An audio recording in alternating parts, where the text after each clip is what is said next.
Hey traders, David Frost, my strategic forecast. You're here for another episode of Common Sense Market Analysis. Today is Tuesday, November 1, 2022. We're looking at a daily chart of the SPY or Spider, which is the proxy for the S&P 500. What do we have on the docket today? We have a lot of stuff on the docket. We're going to talk about something very, very important, and that's why I'm leading with this tonight. Because we have a situation, and we've alluded to this before. We've talked about it in two forms a number of times. We're going to do it again tonight, and we're going to use a lot of charts tonight to go through a lot of learning opportunities. But what's happening today and what's been happening, and I think what the interesting phenomenon that's going on is we have what's called, and this is called in the trading parlance, we have a two magnets pulling with a side of kabuki type of tape. You might want to put that on a sticky note.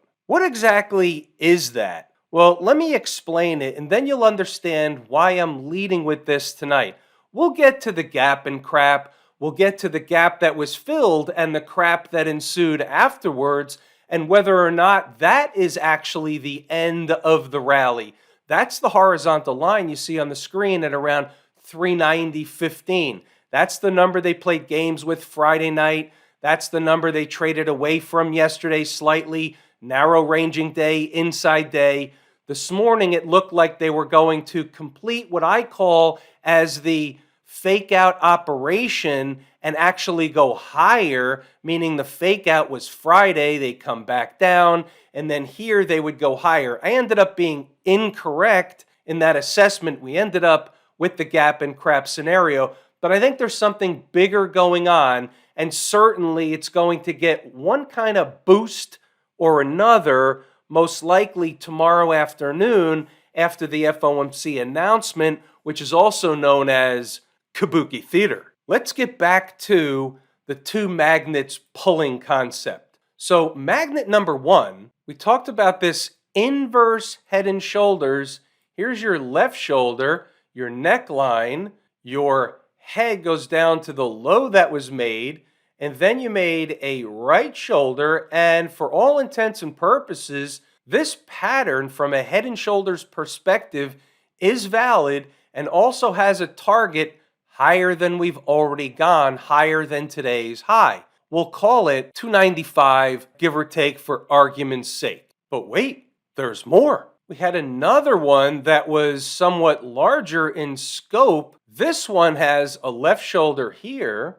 It has a head that goes all the way up, a right shoulder, and an active, continues to be active, head and shoulders pattern regular way that has a target down in the low 340s. We've talked about this a number of times. So we have two conflicting patterns, the same as each other, not to the same magnitude and all that stuff, but two conflicting patterns going in opposite directions. That's why they're conflicting. And which one is going to play out first is the ultimate question. Now, this neckline, if we were to reach that neckline, that was exceeding or will exceed the minimum required target if this particular head and shoulders pattern inversely off the bottom were to play out. But interestingly enough, right here would be the invalidation point, meaning this is where the original head and shoulders pattern, we'll call it regular way, would become off the table, and therefore we would forget about the 340, 342, 343 target. You come over to the weekly chart and there's a slightly different look. So with this particular case, we would say once they begin climbing up into the big breakdown candle, they're likely to get sucked up further into the big breakdown candle. As you can see now, they're having trouble getting into the big breakdown candle. They closed inside of it last week, but here they are hovering near the lower portion of said breakdown candle. But they did fill that gap on the daily chart, and that doesn't mean they can't go higher. Just because they filled the gap and they traded away today, they can certainly go higher. And then the Kabuki theater portion comes into play, where tomorrow afternoon the S&P or the ES or whatever you want to use as your vehicle, the S&P could be up or down anywhere from 50 to 100 handles in a flash. That's why it's called kabuki theater. Anything goes. The chart on a short-term basis ends up looking like an EKG, and then a few days later, something else, some other news item circles into the media, and therefore we forget about the Fed for a while, and everybody refocuses on the new item. If the market's going up, the new item is positive. If the market's going down, we can always re-blame the Fed. We're the umpire calling balls and strikes, so we must look at the weekly chart and draw this trend line in and say, hey, in the vicinity of that trend line, even though they came up short once before, you have to just visually look at this and say, hey, if they're going to start running up higher, and it's a big if, but we're the umpire, remember, we're not bulls, we're not bears, we're assessing what we see on the chart with the information that's been provided up until today's close.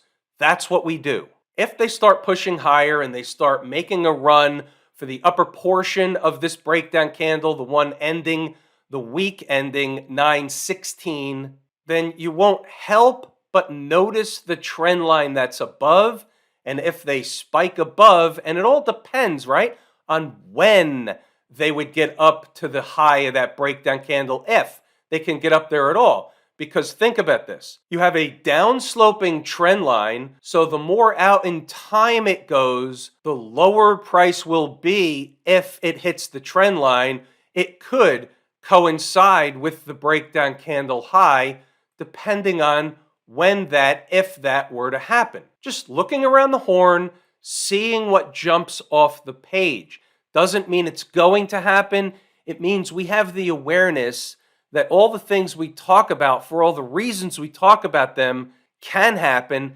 And if things begin to unfold in the direction and the manner in which we discuss, then you have a beat on it. You have an understanding of where the market's going. Why is it doing this? What chart is actually the dominant thing? It's generally the larger time frame. And remember, unless they start, this is from last night, unless they start getting below intraday, closing candles below, hourly below, and then daily below the low of this last breakup candle in the sequence, 379.68, then all this is a gap that was filled. They're pulling back. They're still in this short-term uptrend. This is a trend line. It is steep. And if they start getting below and closing below this trend line, watch out for a quick drop to some lower stuff. Mainly, we would look to the last breakup candle low in the sequence, and there's other ones up here, but this is the big time one. This is all the way down at 363.5, and lo and behold, it just so happens that somewhere in the vicinity of a 50 to 618 retracement from low to high. Funny how that works. It's around a 618 retracement. Once again, you begin seeing how we begin to build a full stack that creates a tradable opportunity. We don't know if they will go down there anytime soon. We're saying if they start to fall, they break that trend line, theoretically that's going to open the door once they start getting below that breakup candle low at 379 and change. Once that happens, that door is going to start opening, and then all of a sudden you start realizing that, hey, wait a minute, I have the awareness of where they might be going, and depending on how they get there, that may present itself as an opportunity because we have the makings of a full stack down there. This is how it works. Inside the numbers, we're going to highlight a few important things. I'm going to scroll up. I'm going to urge you, if you're interested or already are an intraday trader active in the markets during the trading day, I urge you to pause the video, read the notes, go back to the chart to double check the work. We show the good, the bad, and the ugly in here each and every day. This is for real traders interested in putting in the work to get the results. At 0 dark 30, we've got a bunch of green on the screen, which we did this morning, and a mirror image of Monday. Monday, the market was trading down. You walk in, turn around Tuesday, and they're trading up. Where'd they go? They went right back to the unfinished business place outlined last night and also last week. Funny how that works. Let's keep it simple. The unfinished business is a spike above 390. They've already been there in the pre-market. That's the pre-market thieves. They continue to hang around the neighborhood. Friday's follies with the number after the bell was cute. It was either a signal of weakness that they couldn't get there, but then being there today, that's kind of off the table. They came right back up, or the actual destination. And this is where I actually had it wrong today, not realizing the gap and crap situation. My concept was back up the second time after a near miss. That's the fake out. They're actually going to go higher. That concept works out way more often than it doesn't, but nothing works 100% of the time. And today I was in the trick, trap, fooled, and frustrated crew, not working for Trick and Company, but a recipient of their work. So I'm saying here, or the actual destination is somewhere else higher and they are just playing games. So we discussed the higher stuff. We didn't need that. 390.15 was the number. They spiked it by just a few pennies, a handful of pennies, and then they turned around and they started having the crap portion of the gap and crap situation. What if they fall? Well, they can and normally will run some tests. Friday's high is around 389.50 and the gap left open is just under 389. So that created a zone which I felt was a legitimate opportunity with the concept that they were still going to go higher than 390, trade them up into the Fed meeting tomorrow afternoon, that type of situation. Here was the 389 situation. You see what happened in the first 5-minute candle. They came down to about 389.30, I believe that is, if I remember correctly, 389.30 on the button, and then they bounced back up to run another test of the gap. And then when they came down again, and you'll see this on the board before the first 15-minute candle closed, I believe I posted it, where they came right down through it. It changes the risk at that price when they came close and bounced away. Now, close is debatable. Close, I treat like this. If I have to ask myself whether it was close enough, then I'm going to pass on the trade, because if there's a hint it was close enough, I don't need the risk. Let's move along, see what else we have, because as things become clear, you have an understanding of where they might be going. So I'm going to fast forward a little bit. Again, pause the video, read the notes. It's an open book system. We had a long trade from the room at 388.40, which was a spike of 389. I don't have to go back to the chart. Net, it really didn't work. Gave a little bit of a bounce, and then they came down. And when they came down, if they break, they're going to 387.25, and so on.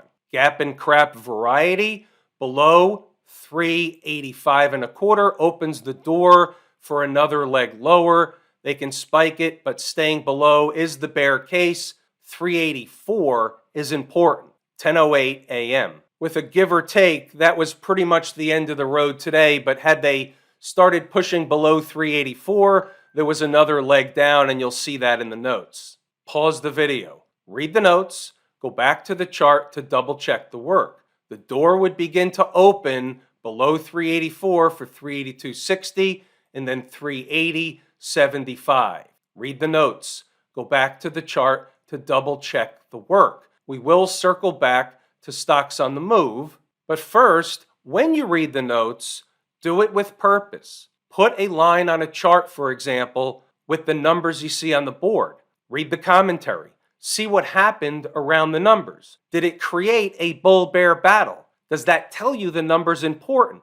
If they continue above or below, it opens the door for the next number. Can you trade it at least part of the way for a minimum of a scalp with potential either away in the northern or away in the southern direction in between these numbers? These are some of the things. This is just some of the ideas and takeaways when you read the notes and double check the work. Stocks on the move. Didn't have much on the board today with the gap higher open. Takes a lot of the opportunity away. We had one hit its entry objective, TREX. The other three did not. They're off the board. They're no trades. T-Rex came down, had a rocket ride away, did the deal later. Now, I would say, based on the type of rocket ride it had away, that it came too close, which increases the risk / changes the trade at 44.31.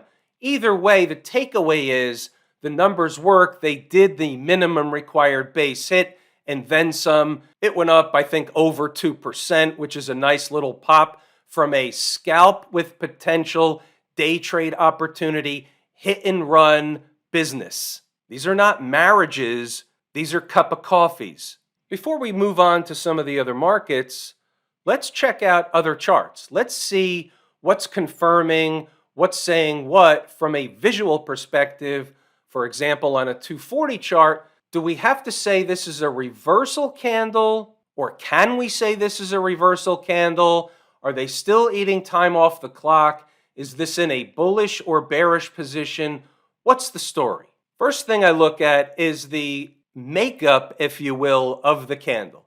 It has the makings of a reversal candle. It had some volume, so it has the makings, and it certainly begins to qualify. So they were hovering around the 200 period moving average. They filled a gap and they crapped out. But they're still inside this big time breakup candle, just like the daily chart, and frankly being above 3 out of the 4 moving averages and still not that far away from the fourth, meaning the 200, isn't really that big of a deal. It doesn't make me bearish. If the trapdoor opens tomorrow around Kabuki Theater, tomorrow afternoon on the FOMC announcement, then we can say, well, yeah, yesterday morning the market topped out, filled the gap, crapped out, and they fell from there. Certainly, that will be the discussion, but we don't know that now. It hasn't happened yet, but we are aware that we do have the makings of that type of candle. The daily chart, the 240 chart, the big red candles are the scary ones. If you're a bull, if you're a bear, those are the welcomed ones. Different picture on the 120 chart. Now we have a reversal candle on volume, and they're beginning to put in a bearish, flaggish pattern. That is, in fact, what jumps off the page when this turns up. From a symmetrical standpoint, you could see this playing out to run a test down to the last breakup candle low in the sequence, same low we discussed before in the daily chart, same low around 379.5, give or take. The bull case is getting above 390.15, which is the gap that was filled, or call it today's high, slightly higher, and closing candles, that's going to open the door for the next numbers up north, 392.25, 393, and beyond. The hourly chart shows a very similar picture to the 2-hour or 120 chart. It essentially is the same bearish, flaggish formation. What's going on in Camp IWM? So they have a similar situation. We have a red candle. It's a down day, not by much. It's a red candle because they had the gap and crap, so it stands out. But it's not a meaningful situation because we're basically in a flattish type of situation from yesterday, close to close. Actually up about 20 cents on the day, close to close. So it doesn't mean anything. It's just a nothing day. The question is, what's going to happen if they can get above and stay above, which they ran a test of today? Running a test is one thing. Because they couldn't get through it on day one or the first test, doesn't mean they won't later on, but they ran a test of the breakdown candle high in the sequence of the last one of meaning, and guess what? They were rejected. It's the same as the S&P being rejected from the gap. Okay, fair enough. But if they get above this, what's going to happen? Well, they're going to go fill their gap up here. That's the situation. We talked about this one already. When you compare and contrast the weekly chart, as you see, they're already climbing the last breakdown candle in the sequence. So they're not to the top, but they got about halfway home so far. Whether or not they continue to climb remains a mystery, and a lot of it will be hinged on Kabuki Theater, unfortunately, but that's the reason we call it Kabuki. We call it a ridiculous thing. It's up, it's down, they're hinging on whatever the Fed says, they're hinging on 0.75 of a point increase, and are they going to do 25 basis points less next time? Are they going to pivot, not pivot, play musical chairs? What are they going to do? It's a bunch of hocus pocus. The market sets the rate at the end of the day. Market sets the rates that you and I pay no matter what we're buying that has interest attached to it. It's not the Fed, minus a few exceptions. What's going on over in Camp IWM? So they had a little bit of a pullback type of day, down about 0.5% on par with the SPY. So there's no big deal there. We had the divergence slightly with the IWM, positive divergence, my favorite market leading indicator. And the transports are basically on par. They were down about the same. There's nothing to do one way or the other. There's no different information than there was yesterday for the folks down at the transportation department. Again, things will get wild tomorrow afternoon, and the charts will look different when we come back for the Wednesday video. About the Q people, we have a lagging situation, very similar to the SMH when I keep doing this with the SMH. We have a lagging situation, and if they start getting below this channel, breaking below this channel, it's going to open the door for some lower stuff. Then you start thinking about the awarenesses we have about the head and shoulders target from the first head and shoulders regular way down at SPY 340 and change. And if this is going to break, this is nothing more than a bounce and a downtrend any way you look at it. The only question is, can they bounce higher before the next leg down, or have we seen the highs and the next leg down is underway? That's the only thing that we need to decipher. XLF, they didn't go anywhere today, up 9 cents. They're waiting on the Fed. Financial stocks are obviously, as everything else is these days, sensitive, uber sensitive to what the Fed is going to do and say tomorrow. Smashmouth, even though we have the same channel situation, somehow they had an update today throwing a wrench in the system. Now you have a positive divergence in the tech space with the semis being up. Go figure. This type of activity is certainly sponsored by the Trick, Trap, Fool, and Frustrate crew. Have I told you how much I appreciate each and every one of you? Without you, these videos are not possible. That is true and accurate information. We're pulling the ripcord here today. I'm David Frost, my strategic forecast. Thanks again for tuning in to another episode of Common Sense Market Analysis.